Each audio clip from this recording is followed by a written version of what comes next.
When I first started doing the personal happiness work, I had people occasionally say, isn't it selfish to be focused on my own happiness? One of my favorite quotes from Lao Tzu, the founder of Taoism, is, if you want to eliminate all the darkness in the world, first eliminate all the darkness in yourself. Regardless if you are the CEO of a 5,000 person company or if you are a solopreneur real estate agent, you make the world a better place by focusing on your own happiness. So there are some really simple things you can do. Hey everyone, welcome to Know Like Trust for Real Estate, where I help you craft branding and marketing strategies that align with your unique strengths. I'm Christine George, and agents who work with me grow their business on average by 40% by aligning their marketing with who they are, not what they sell. I'm super excited about today's show because joining us is Valerie Alexander. This is actually Valerie's second time on the Know Like Trust podcast. Valerie is a speaker. She's an author. In fact, her TED Talk has received, as of this date, over 1 million views. She's also an entrepreneur. She's a screenwriter. She is a lawyer, and she's also an expert on happiness and connection. And today's conversation is all about happiness in the workplace and how important it is, not just for the culture of an organization or a team, but also how that reflects on the outside with your customers and your clients. Definitely let us know what you think, and go ahead and take a listen.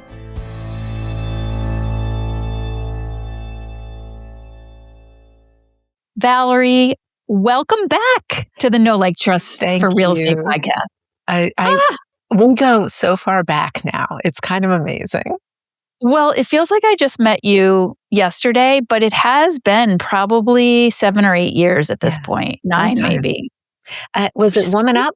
I saw you speak at Inman way back. So that was a long time ago. And then we had lunch after that. And I was like, oh, I need to know this woman. She's amazing. It's been such a joy, like getting to do real estate conferences, Woman Up and Inman Connect and Luxury Connect, and then all the real estate associations. It's really a field that I find full of wonderful people. I mean, for the most part. As long as you and I are in that wonderful group, it's all good, right? It is. and then for me, it's just I have these little specialties with industries that I've gotten to know the industry so well now. Yes. The hospitality industry, real estate, law firms. I do a lot of work with law firms, and then medical, healthcare. They all have their specific needs for workplace happiness. And it's been really good getting to do all that. Well, we're going to talk a lot about that today. The impetus for getting us together today was you read my Sunbeam newsletter about my pharmacy experience. And you reached out and said, oh my God, this is the work I do every day. So just in case anybody listening did not read that Sunbeam, essentially, I'll take a long story and make it as short as possible. I had moved all of my prescriptions to a local pharmacy because the big box pharmacy down the street was getting frustrated. The customer experience was getting frustrating. I had a new medication that could not be filled at my local family-owned pharmacy, so I had to go back to the big box. I went there, and it was one of the most horrible experiences, like worse than it was when I decided to leave them. And I sort of sat back and took my customer hat off and just kind of became an observer as I was having this experience. And what I noticed was everybody behind the counter in the pharmacy, whether they were staff or pharmacists, it was like chaos back there, organized chaos. They were running ragged, answering the phone, dealing with multiple people at the counter, dealing with somebody at the drive-through. The pharmacist at one point, threw the medication across the back to the staffer because it was easier than having him walk over. I mean, it was madness. And so I got zero. I didn't even get a hello. Like, I got to go put your information in the computer. And so I wrote about this and said, how different of an experience that has been from that was than what I had been experiencing at my local pharmacy, which is when I walk in there, smaller pharmacy, it's quiet in there. They have soft music on. No, they don't have like this amazing inventory of everything you could need. but all I needed was my prescription. I walk up there, they ask me my name if they don't know it, but most of them know my name. They get me my prescription. They're kind. It's just, what a difference in the same industry, right? And so when you responded to that, you were like, oh my God. So I want to know, based on that, like, what is going on behind the scenes that makes such an experience for the customer? They're not prioritizing the experience of their employees. That big box pharmacy, honestly, I could spend an hour with them and make everything about that place easier just by asking the employees, what do you love about your job? What about your job makes you miserable? What would you change if you could change it? And if you take those things into consideration, and you respond to that, and you create a environment where people get more of what they love and less of what makes them miserable, and some of the changes they suggest are implemented, you get a workforce that feels heard, they feel listened to, they feel valued, they are not coming to work in chaos every day, and they immediately, you feel like you can watch their shoulders relax, and then they immediately start taking better care of your customers. So Valerie, I remember studying this like back in grad school. Now we're talking 30 years ago, right? No! Yeah.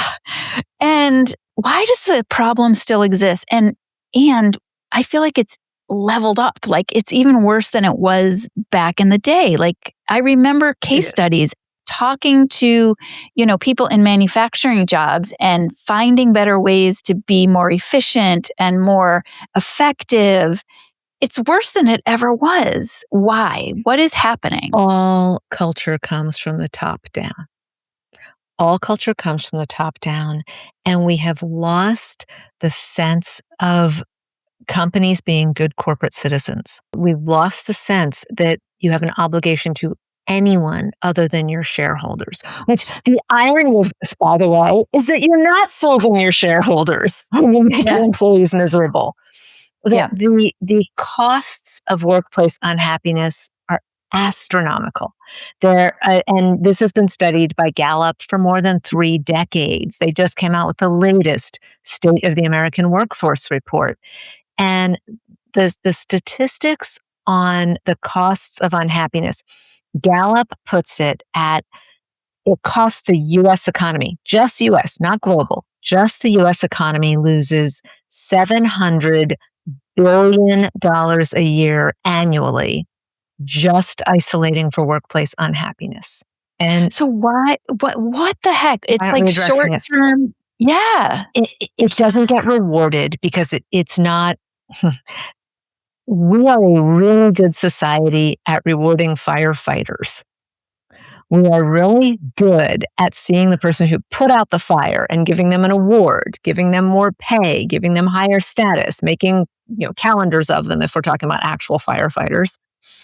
We don't reward fire inspectors. Mm-hmm. The person who prevented the fire from starting in the first place gets nowhere near the respect, the reward, or the advancement of the person who puts out fires. And so if the only people who advance are the people who put out fires, we get people who are great at putting out fires. And you know what those people need to look good? Fires. And so the calm, reasoned, planning, preventive leader who stops anything from going wrong isn't seen as a good leader. We don't see the alternate timeline. We don't see the incredible costs and the incredible problems that happen because something didn't go wrong, because we don't see that it would have gone wrong. But boy, you have things going wrong all the time, and you have a leader who's responding to that. Somehow, as a society, we started saying, well, that's great leadership. Yeah. No, it's not. Great leadership is the one who doesn't have things going wrong all the time. We now live in a world where we've defined great leadership as I'm the decider, like the person who decides first and foremost, the person who moves forward with their decision with complete confidence, whether it's right or not. We, we reward people who are often wrong, but never uncertain. And as long as that's happening, we're not going to have the right prioritization in our workplaces. If you prioritize your workforce happiness above all else, and I imagine there are leaders right now, heads exploding as they're listening. It's like, come on. Yeah. I'm not going to put my workforce happiness as my top priority. That's not ridiculous. Like, really? If you train your employees how to do their jobs, and then you give them a sense of accomplishment for doing those jobs, they are going to show up every day and walk through walls for you. It's so fascinating. Let's talk about your book, right? Like, let's talk about Happiness as a Second Language. I love that book. And you haven't, oh my God, the other one is escaping me because I know you trademarked as a second language. Yes. What was the other one? I own a registered trademark on the phrase as a second language because I wrote happiness as a second language and success as a second language. Success. That's right. And That's right. I have authors under contract who write the other books. So we've now published Parenting as a Second Language, which is outstanding. Elizabeth Stitt, the parenting expert who wrote it. We published Grief as a Second Language, Creativity as a Second Language, and Mindfulness as a Second Language. And we have others in the pipeline. So I love that. All of these are personal self-help books. So Sure. It's kind of interesting because I wrote Happiness as a Second Language, and with the idea that if you needed to learn how to speak Greek, you wouldn't just read an article about speaking Greek and think that you learned it. We need to approach happiness, success, parenting, mindfulness in that same idea that it takes time and practice and exercise and immersion and a variety of other practices to get good at something. So all of the books are structured with anecdotes and lessons and exercises so people can do the exercises. So I wrote that. I had a personal happiness platform. And then I started doing I got a certification in the science of happiness from the Greater Good Science Center at UC Berkeley. And I started doing deep dives, and I realized the area of happiness that I cared most about was workplace happiness. That was, we spend a third of our lives at the workplace. We have a wide range of societal problems that are caused by unhappy workforces. We have higher health insurance costs. We have higher liability. In medical settings, there are 58% more incidents of medical malpractice when you have an unhappy workforce. In manufacturing, there are 40% more product defects when you have an unhappy workforce because unhappy people don't care. That's right. People don't pay attention. And I really saw a place to improve that. And that's what I wanted to do. And that's why I focused in that area. I love it. So talk about your framework within your book. Well, the book is again about personal happiness. So that's for people who, if you right now are just looking at your life and for reasons you can't really pinpoint, you're not experiencing happiness. And this is not about people who are suffering from depression. If you are suffering from depression, get professional help and take medication if you need to. But if you're looking around at your life and you're thinking, why am I not happier? Well, I have what I need. I have what I want. The Maslow's hierarchy of needs. My basic needs are met. Why do I not have happiness on a daily basis? Why do I not feel like a happy person? That's the person who should be checking out this book and saying, oh, there are very simple things I can do to train my brain to raise my happiness baseline. You're not going to be happy all the time. Happiness is an emotion. You're not going to feel happy all the time. You also feel sad sometimes. You feel angry sometimes. You feel frustrated sometimes. Those all happen. That's natural. The higher you can raise your happiness baseline, the happier you are just as a generalist, like I said, as a baseline, but also the faster you get back to that happiness. Sure. And that's what the book is about. It's about doing those exercises so that happiness becomes as natural as the language you speak. Yes. The framework for workforce happiness is really basic. There are 3 things that make people love their jobs: their sense of accomplishment, autonomy. Nobody wants to be micromanaged. If somebody is skilled and they know what they're doing, let them do it. And Acknowledgement. People want to feel seen for their contributions. So I could say that right now. People say, oh, great. Okay, I will get accomplishment, autonomy, and acknowledgement in my workplace. They are not inherent instinctive skills. People always ask me, like, why is there so much bad management? Why is there so much bad leadership? Why are people what I call accidental managers? And it's because those two people fall into one of two categories. Either they're just naturally great managers. Naturally, they're good at it.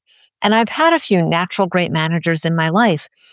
And every one of those people doesn't think they're anything special, which means they don't realize that other people are not naturally great managers. And if someone else is not a naturally great manager, they need training. And your naturally great manager didn't get training, so they don't see why training is necessary. The flip side is people who are not naturally great managers and they have never gotten any training and they think they're fine. Yeah. Well, I was never trained how to be a manager. Why would anybody need to be trained on that? Like, because you suck at it.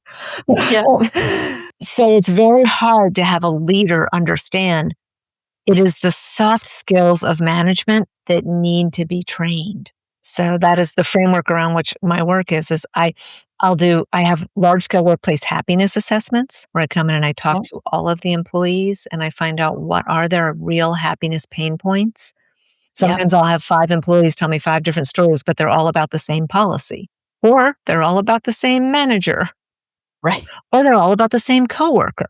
The things that don't get spotted. This is my definition of a consultant based on the work I do. It's the person who asks your employees the questions you should have asked them in the first place and then charges you a reasonable amount to tell you what your employees would have told you for free. So true. It's so true. We don't want to hear the truth sometimes. Well, that's exactly. I would say my job is not to ask the questions or to listen to the answers. My job is to be the person who is not gaslighting the employee. I'm not saying, oh, but that really didn't happen. Or, oh, but did you think about their side of it? Nobody wants to hear that when they're telling you about some horrible incident that happened in their workplace. Right. So that's number one. I'm a person who can listen without getting defensive or without making the person who's speaking feel like they're in the wrong. I'm also the person who has the freedom to say it to management without fearing for my job. Although I like to say without fearing for my job, but I've discovered the happiness assessments, the structure is I come in, I spend 2 weeks, I speak to all of the employees or a sample set if it's too large a workforce. I spend a week preparing the reports. And then the last week is I deliver the reports to management and we have 3 bespoke trainings based on their specific pain points. Mm-hmm. It's a wonderful platform. I actually had to structure my chart, my fee base that I get paid the full amount right before I deliver the results. Of course. Otherwise, they don't like the results. They're not going to want to pay you. I can't tell you how many leaders seem to be bringing me in so that I come in and they're expecting me to say, well, everything's great here. Everyone's happy. I had an HR leader, I kid you not, the VP of HR at an organization once, when I was giving the report, literally said, some of these people are such whiners. Well, there's your problem, right? Yeah. So I want to talk a little bit about how this relates to real estate because, I'm a branding strategist and I believe highly in a personal brand. I believe you are your brand. When you're a solopreneur, Valerie, you are your brand, right? Yes. What you put forth in the world. For team leaders, the people around them are also part of their brand, right? They are communicating out in how they show up, in the language they use, in their energy. How would you help a real estate team leader see that? Because I think it's one thing to have, happiness consultation at a large organization. But when you're talking about entrepreneurs, I think, they're especially not skilled at really understanding how to create culture and how to understand that the brand that they're projecting has to be projected by the entire group out to the customer. Otherwise, it's not cohesive. So how do you help them understand what the value of this is? One of the things you mentioned entrepreneurs and team leaders, and that's all kind of mixed together in this. But one of the things a lot of leaders and entrepreneurs need to realize is that at the early days, you are your brand, like you just said. But as you grow, you are not your brand anymore. To your customer, the person they meet when they walk in the door is your brand. To your employee, the person they answer to is your brand. If you have managers, and then if you look in a brokerage, if you have, let's say we're a big enough brokerage that you have in-house inspectors, and the in-house inspectors have to answer to each of the agents separately. Each of those agents is your brand to those inspectors. And so if one of your agents is allowed to be toxic to the inspector, one of the agents is allowed to be super demanding or scream or lie or anything or harass, anything that is detrimental to that employee's experience, that becomes your brand to the person experiencing it. Yes. And so these are the things that as a team leader, you have to be on the lookout for judiciously. I'll share with you an experience I had at a real estate company. Please do. So I was a keynote speaker at Woman Up, which is a big conference that the California Association of Realtors puts on. And afterwards, a lot of the women in the room reached out to me, and we arranged meetings just to get together, get to know each other, support each other as women in business. And one of them owned her own brokerage, and she owned a large brokerage in, I don't even want to say where, because she owned a large brokerage. And we arranged to have lunch, and I was in her town, and we went out. I went to her office, and I was sitting in the lobby. Nobody greeted me when I walked in. We'll start with that. But I'm sitting in the lobby waiting for her to come out because I had texted her, told her I was there. So one of the agents comes out, and he starts screaming at the receptionist. So apparently somebody had called and left a message, and the receptionist had not given the message to him, or at least that's the story he was told. So I don't know. Maybe that person wasn't, maybe the person like, when I called and I left a message with the receptionist, who knows? He didn't bother asking that or questioning. First off, he also was maybe mid-30s, and the receptionist looked like she was probably late 50s or early 60s. So he's screaming at someone who is probably the age of his mother, and he's having an absolute fit over having missed this message that he thought she had taken for him and not given to him. And I'm sitting in the lobby, and they don't know me from Adam. They didn't know whether I was there to buy a house or to sell a house or to buy the company. They had no idea why I'm there, and this is taking place in front of me. And then he, in a huff, leaves. And maybe, 5-10 minutes later, the broker, the woman who owns the entire brokerage, comes out. She's like, ready to go? I said, yes. We go to lunch, and we're sitting at lunch, and I said, I have to bring something up with you. I have to let you know what happened in your lobby while I was sitting there. And I told her this whole story, just like I said it to you. And she said to me, well, did she explain why she didn't give him the message? It doesn't matter. Who cares why she didn't give him the message? Well, first off, we don't even know that she didn't give him the message. You know what I mean? Like, there's any number of reasons he could have been told somebody left a message. Like, there's so many other explanations for all of it. The fact that that would be her first response told me exactly why that behavior was happening in that brokerage. Exactly. Because it's allowed. It's allowed. It wasn't, she wasn't like, oh my Lord, I'm going to have a conversation with him. That will never happen again. Because somehow if there was some inexcusable reason that she didn't give him the message, then that would justify his behavior, and that would be okay. And I will share with you, that behavior is never okay. No. So how did you coach her, or how would you coach somebody who's got cancer within their organization? That one, interestingly enough, I will share, it was one of those arenas where I felt like I am not about to step in and tell her how to do this job. Yeah. Yeah. I'm not because I was abandoning her. That wasn't why we were getting together. And and this is somebody who is very successful in her industry, and in all likelihood could not be told that, making your receptionist happy is actually better for your business. Who knows? That's one of the things I see all the time. He might have been one of the highest performing agents. And so you can judge any organization by how they treat their superstars when they behave badly. Yeah, I do think that happens a lot in our industry. Because if you've got one somebody or two somebodies who are bringing in 80% or 70% of the income for the brokerage, there's a fear that,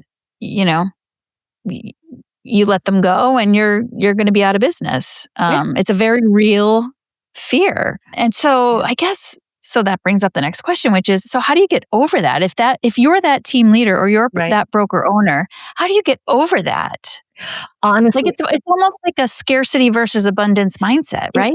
Yes. And also, I'm not going to sit here and say, fire a superstar if they're behave badly. Right. Because I know you still have to run a business. But if you consistently maintain a reputation that toxic behavior is never tolerated in your business, you're eventually going to get all the best superstars. The superstars who aren't toxic are going to want to come work for you. Yes. When that word gets out. And maybe it doesn't apply in real estate. I practiced law in the Silicon Valley, and my firm had an extremely toxic attorney. And we lost so many good lawyers before the firm finally did something about him. And they only did it about him because he pulled his toxic bullcrap on a law student from Yale. And it was so bad, we got banned from recruiting at Yale. Oh my God. The firm finally was like, oh, we got to do something about this guy. It's like, you know what? Did you miss the 6 other lawyers who have quit in the last 2 years because they had to work with him? That's a giant expense at a law firm. It costs $350,000 to replace a mid-level associate. Sure. And so you lost 6 attorneys. That's $2 million. I don't care how big someone's book of business is. You don't lose $2 million worth of lawyers just to keep one jackass. And because it's cumulative, Okay, so that's what you lost in 2 years, but maybe that person did have a $20 million book of business. You as a firm have to decide the costs are too high. Yes. The costs are too high.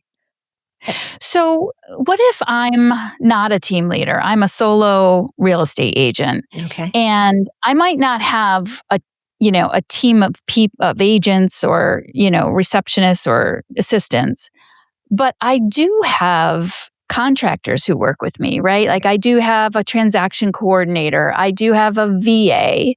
I might have, lenders who work with me, inspectors, whatever. How does your framework and your philosophy fit into someone like that who's a solopreneur? And is really only working with a team of contractors? How does that work? You still need to give those same 3 workplace engagement outcomes, which is accomplishment, acknowledgement, and autonomy. So you want the best people in the VA, you want the inspectors, you want all the best of them to want to work for you. The very best are going to want to work for you if they have, we'll start with autonomy. How many agents do you know who are just on top of their stager, on top of their inspector, and I don't mean on top of like making sure they're showing up on time, but who go back in through and question what the stager did. That the best stagers are not going to work with that agent very long. Right. So have faith when you hire somebody that they know what they're doing, unless they've proven that they don't know what they're doing, and then you just stop working with them. But if you have good people who know what they're doing, let them do it. That's one of the best things you can do. Accomplishment. Give people a sense of accomplishment. If your inspector caught something that is going to save your homeowners money, call that person and say, hey, you did a really good job on that inspection. That is really helpful to my client. Thank you. And then that comes back to also acknowledgement. But nobody wants to just show up and get a check. Nobody wants to trade their hours for dollars. Hours are more valuable. Yes. Hours are more valuable than dollars because we all have the exact same number of them. So people want to feel their time is being invested, and they want to feel their time is being invested in something valuable, in something worthwhile, in something that makes a difference in the world. So look at the people who work for you, figure out how to give them a sense of accomplishment, figure out how far their autonomy can go, and then acknowledge them for it. Acknowledge them publicly. I see real estate agents all the time post, well, we got this big sale and congratulations and blah, blah, blah. List and we're so grateful to this inspector, this mortgage broker, this stager for making this happen. Those people then become not only loyal to you, they become your NPS. They become your net promoters because next time they also know people who need to buy and sell houses. Yes. And you want them to be the ones who say, oh, you should work with this agent. That people remember how you made them feel. Yes, that's the Maya Angelou quote. I love it. Yes. Going back to having all these the VAs. I will share an example. I have the world's greatest VA. I love her. She is phenomenal at her job. Really good. She has a little bit of PTSD from having been in an abusive work situation long before me. She's a single mom. She had a boss she couldn't leave for that reason. And that person was fairly toxic. So she gets a lot of workplace anxiety. She gets anxiety about things. I was at a conference, I was keynoting a conference in Las Vegas. There's a lot of prep materials. We send my slides in advance. We send my intro in advance, all of that. That's all taken care of. She does that.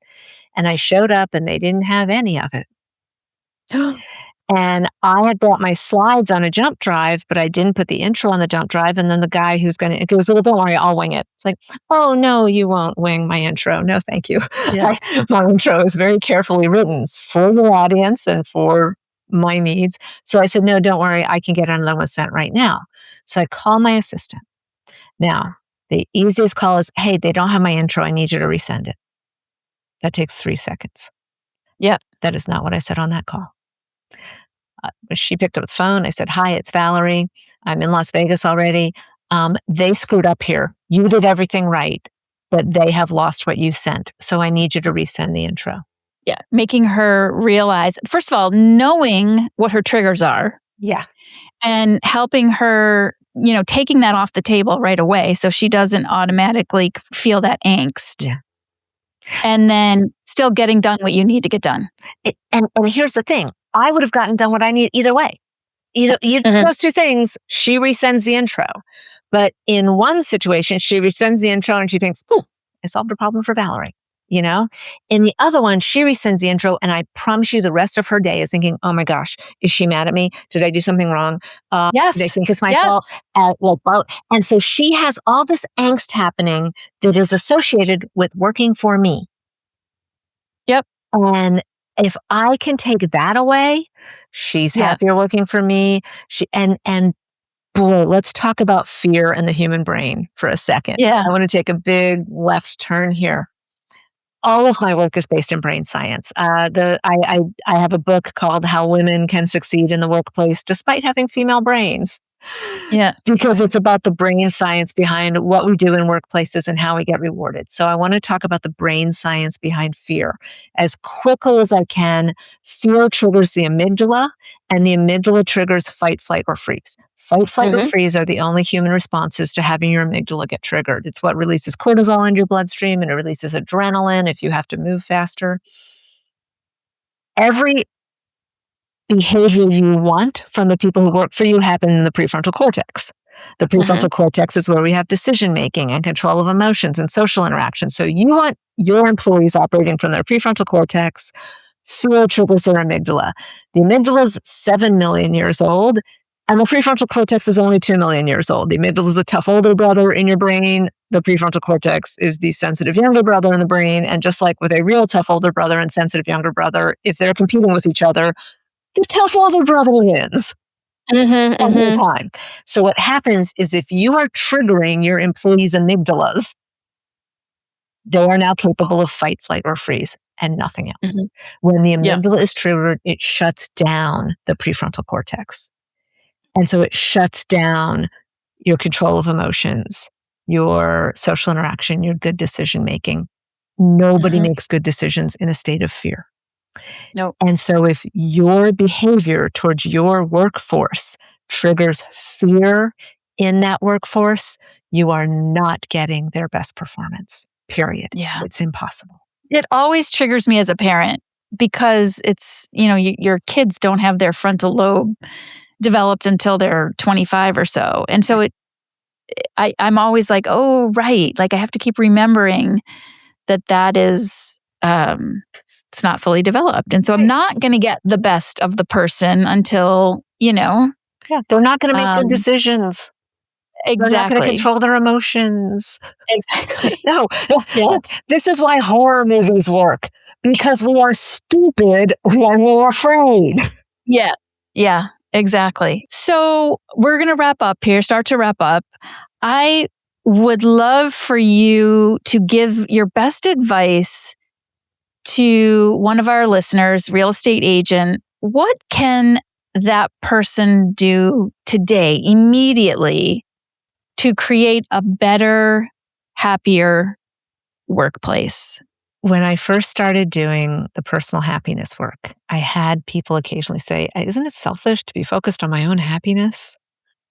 And one of my favorite quotes from Lao Tzu, the founder of Taoism, is if you want to eliminate all the darkness in the world, first eliminate all the darkness in yourself.